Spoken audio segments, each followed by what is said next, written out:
Some people ask me, how do I sit at my desk all day and stay focused and stay disciplined? And I tell them, I don't.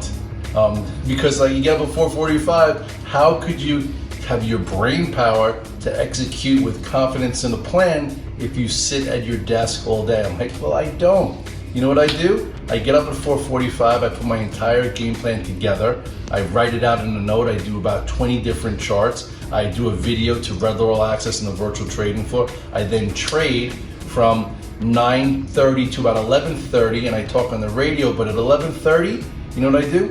I get up from the desk.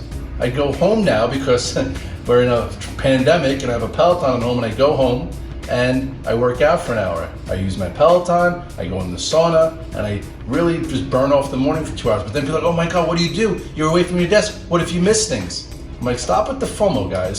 First of all, you're not gonna miss anything. I know a lot of guys, I used to come back in the New York City office, we had hundreds of associated members trading at the desk, but when I came back refreshed from the gym, they were at this, pulling out their hair. See the size of my forehead? Well, they had bigger foreheads because they were pulling their hair out because there was nothing happening from 11:30 till 2. I roll in at 2:30, I'm all refreshed, and then I get to trade the last hour, hour and a half of the day, and then do my recap. So the moral of the story is you should not sit in front of your desk all day.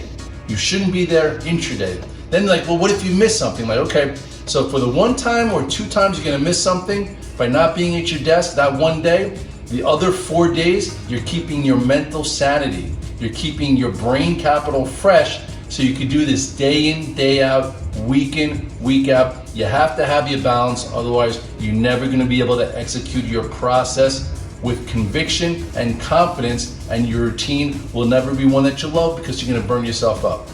Burn yourself up or burn yourself out. Whichever way you wanna burn yourself, don't burn yourself out. Have the proper process and routine and follow it and love it, and you can make money at this job.